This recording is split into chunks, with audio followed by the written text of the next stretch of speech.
میرا رب اللہ ہے. اب جب اس بندے نے کہہ دیا رب اللہ ہے تو سوال ختم ہو جانے چاہیے. ایسے ہی ہے نا کہ وہ بندہ اللہ کا ہے تو اس کے قبر میں جنت کی کھڑکی کھل جائے؟ نہیں، بلکہ یہاں معاملہ ختم نہیں ہوا. جب وہ جواب دے گا تو آگے جائے گا. دیکھیں اگر اس نے یہ کہہ دیا، معاذ اللہ، اللہ پاک ہمیں محفوظ فرمائے، بری صحبت سے محفوظ فرمائے، برے عقیدے سے محفوظ فرمائے، ہمارا خاتمہ ایمان پر ہو. جس کا خاتمہ ایمان پر نہیں ہوگا وہ تو جواب نہیں دے گا. وہ کیا کہے گا؟ ہی ہاتھا لا ادری، بس افسوس کہ مجھے تو کوئی نہیں پتا. جو بندہ مومن ہوگا وہ کہے گا ربی اللہ، میرا رب اللہ ہے. اب وہ کہے گا شاید جان چھوٹ جائے. ابھی جان چھوٹی نہیں ہے، ابھی دوسرا سوال باقی ہے. جب دوسرا سوال ہوگا کہ ماں دینوں کا تیرا دین کیا ہے، وہ کیا کہے گا؟ بندہ مومن ہوا تو یہی کہے گا دینی الاسلام، کہ میرا دین اسلام ہے. اب بات ختم ہو جائے، جنت کی کھڑکی کھل جائے. اللہ کا بندہ ہوں، اسلام دین ہے، اللہ کو مانتا ہوں، اسلام دین کو مانتا ہوں، ساری زندگی اسلام پر گزاری ہے. نہیں، ابھی جان نہیں چھوٹنے والی، ابھی جان نہیں چھوٹنے والی، بلکہ تیسرا امپورٹنٹ سوال باقی ہے. دیکھیں کوئی بھی چیز ہوتی ہے نا، اس کی تیسری چیز اہم ہوتی ہے.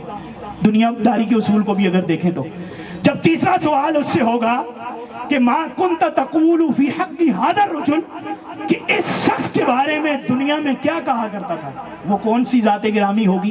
وہ آپ کے اور میرے پیارے آقا مکی مدنی مصطفیٰ صلی اللہ تعالیٰ علیہ وآلہ وسلم کی ذات گرامی ہوگی، کہ جن کا چہرہ قبر میں دکھایا جائے گا، جن کی زیارت قبر میں ہوگی، جن کے رخ زیبا کو ہم قبر میں دیکھیں گے.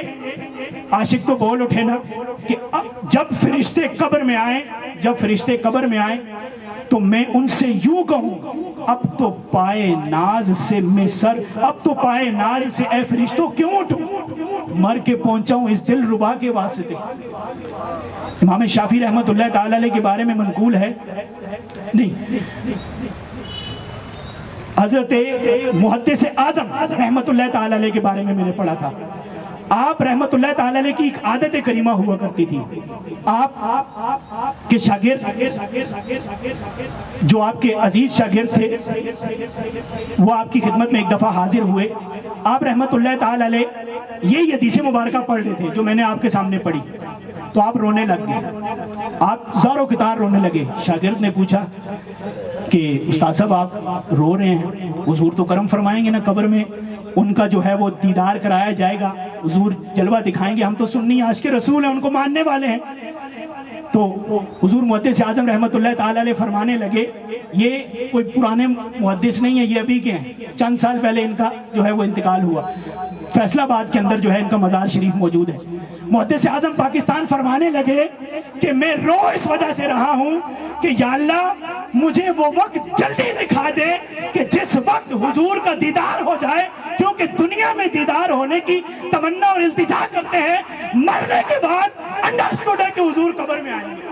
نعرہ رسالت، نعرہ رسالت. مرنے کے بعد تو حضور نے انڈرسٹوڈ قبر میں آنا ہے.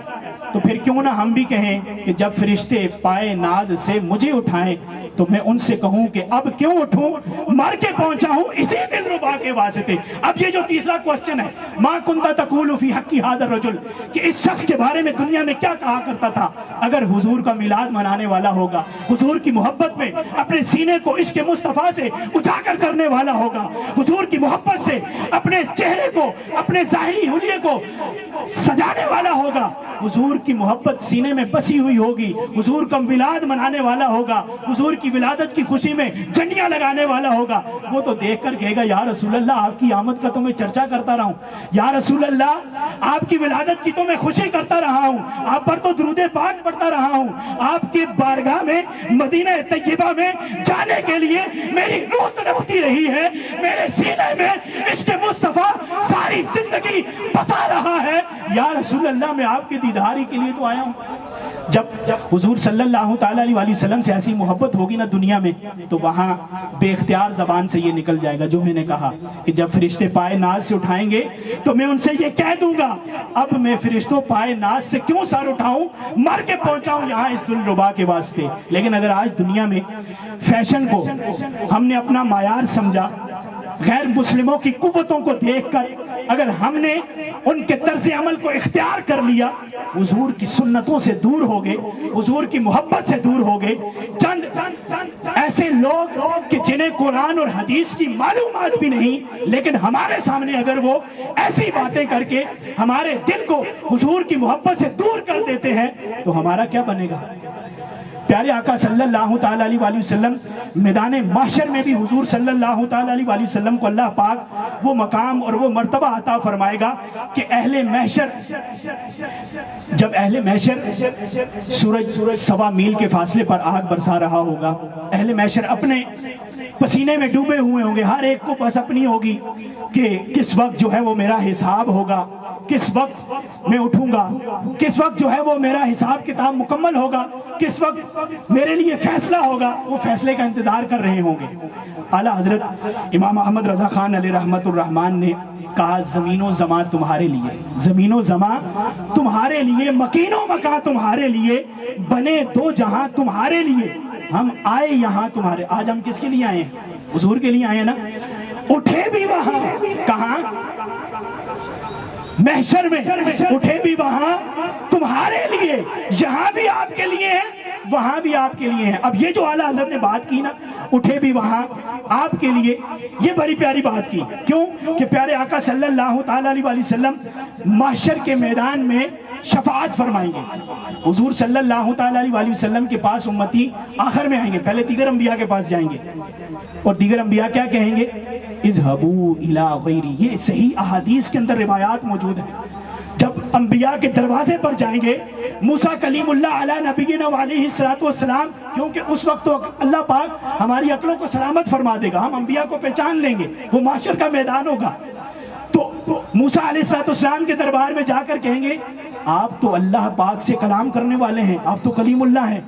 حضرت عیسیٰ علیہ السلام کے پاس جا کر کہیں گے آپ تو روح اللہ ہیں۔ دیگر انبیاء کے پاس جائیں گے، ان کے القابات سے امتی انہیں یاد دلائیں گے کہ آپ تو اللہ کے محبوب بندے ہیں، آپ تو اللہ کے یہ نبی ہیں، آپ کی تو یہ شانیں ہیں، آپ کی یہ عظمتیں ہیں، آج ہمارے لیے سفارش کیجئے نا۔ تمام انبیاء کیا کہیں گے؟ اذهبوا الى غیری، کہ آج کسی اور کے دربار میں جاؤ، آج کسی اور کے در پہ جاؤ جہاں سے تمہیں شفاعت ملے، جہاں سے تمہیں سفارش ملے، جہاں سے تمہارا چھٹکارا ہو جائے۔ پھر آخر میں سب کس کے پاس آئیں گے؟ آپ کے اور میرے پیارے آقا مکی مدنی مصطفیٰ صلی اللہ تعالیٰ علیہ وآلہ وسلم کے پاس۔ اور حضور کے پاس جب آئیں گے نا، احادیث کے اندر یہ روایت موجود ہے، جب حضور کے پاس امتی پہنچیں گے تو حضور خود پہلے سے سجدے میں ہوں گے، اور سجدے میں کیا کر رہے ہوں گے؟ رب حبلی امتی، رب حبلی امتی، اے اللہ میری امت کو بخش دے۔ آقا تو محشر کے میدان میں بھی ہمیں نہیں بھولیں گے۔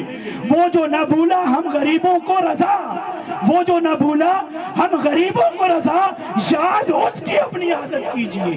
جو ہمیں بھول ہی نہیں رہے، جو دنیا میں آئے تب بھی ہمارے لیے دعائیں کی، جو دنیا میں رہے تب بھی ہماری فکر میں رہے، جب دنیا سے گئے ظاہری پردہ فرمایا تب بھی ہماری فکر میں رہے، اور جب محشر کے میدان میں ہیں تب بھی سجدے میں ہیں۔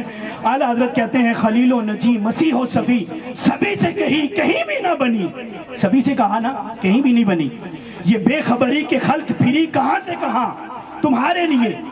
اور نبی کریم صلی اللہ تعالیٰ علیہ وآلہ وسلم کے دربار میں جب جائیں گے تو حضور صلی اللہ تعالیٰ علیہ وآلہ وسلم یہ نہیں کہیں گے کہ آج کسی اور جگہ پہ چلے جاؤ، بلکہ آپ صلی اللہ تعالیٰ علیہ وآلہ وسلم فرمائیں گے آؤ، آج میں ہی ہوں تمہاری شفاعت کرنے والا، آج اللہ نے مجھے اپنے گناہگار امتیوں کی شفاعت کے لیے چن لیا ہے، اللہ نے میرے دامن رحمت میں شفاعت دے دی ہے، جو بھی امتی مجھ سے شفاعت طلب کرے گا میں اس کی شفاعت کروں گا، اور وہ داخل جنت ہو جائے گا۔ اور حضور کے دامن رحمت سے جو وابستہ ہو جائیں گے ان پر کتنا کرم ہوگا۔ اور حضور صلی اللہ تعالیٰ علیہ وآلہ وسلم کے دامن سے جب ہم دنیا میں بھی وابستہ ہیں تو ان کی یاد کو اپنی عادت بنا لیں۔ ان کی یاد کو اپنی عادت کیسے بنائیں گے؟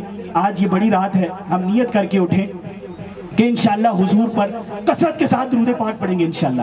دیکھیں آج 12ویں رات ہے، اگر ہم تھوڑا اپنا محاسبہ کریں، جائزہ لیں تو 12 دنوں میں ہم نے کتنی بار درود پاک پڑھا؟ نبی کریم صلی اللہ تعالیٰ علیہ وآلہ وسلم کی ولادت کی خوشی میں اتنا تو ہو کہ ہم روزانہ 1200 بار آپ پر درود پڑھیں۔ چلیں ابھی بھی مہینہ باقی ہے، بلکہ سارا سال ہی حضور پر درود پڑھنے کی برکت سے ہمارے جملہ مسائل حل ہوں گے انشاءاللہ۔